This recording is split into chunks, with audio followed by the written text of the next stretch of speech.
ഇടുക്കി ഉപ്പുതറ സർക്കാർ ആശുപത്രിയിൽ ആവശ്യത്തിന് ഡോക്ടർമാരെ നിയമിക്കാൻ അടിയന്തര നടപടി സ്വീകരിക്കുമെന്ന് ബ്ലോക്ക് പഞ്ചായത്ത്. ദിവസവേതനാടിസ്ഥാനത്തിൽ 2 ഡോക്ടർമാരെ നിയമിക്കാനാണ് തീരുമാനം. അമൃത വാർത്തകളെ തുടർന്നാണ് ബ്ലോക്ക് പഞ്ചായത്തിന്റെ ഇടപെടൽ ഉണ്ടായത്. ഉപ്പുതറ സർക്കാർ ആശുപത്രിയിൽ 7 ഡോക്ടർമാരുടെ തസ്തികയാണുള്ളത്.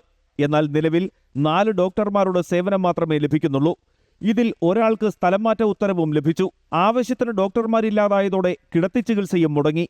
ഇക്കാര്യം അമൃത വാർത്തകൾ കഴിഞ്ഞ ദിവസം റിപ്പോർട്ട് ചെയ്തിരുന്നു. തുടർന്നാണ് വിഷയത്തിൽ കട്ടപ്പന ബ്ലോക്ക് പഞ്ചായത്തിന്റെ അടിയന്തര ഇടപെടലുണ്ടായത്. ആശുപത്രിയിലേക്ക് 2 ഡോക്ടർമാരെ അടിയന്തരമായി നിയമിക്കാൻ തീരുമാനമായി. ആയിരക്കണക്കിന് തോട്ടം തൊഴിലാളികളും അതുപോലെ ആദിവാസി കുടുംബങ്ങളും 2 വാർഡ് ഫുൾ ആദിവാസി മേഖലയാണ് ഉപ്പുതറ പഞ്ചായത്തിൽ. അവർക്കെല്ലാം ഏക ആശ്രയം ഈ ഗവൺമെൻറ് ആശുപത്രിയാണ്.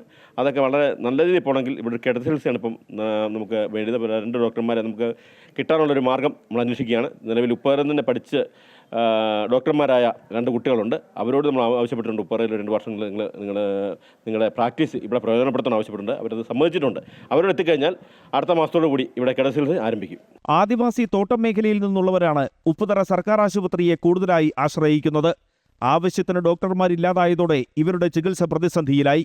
കിടത്തി ചികിത്സയും മുടങ്ങിയതോടെ സ്വകാര്യ ആശുപത്രികളെ ആശ്രയിക്കേണ്ട അവസ്ഥയിലാണ് സാധാരണക്കാർ.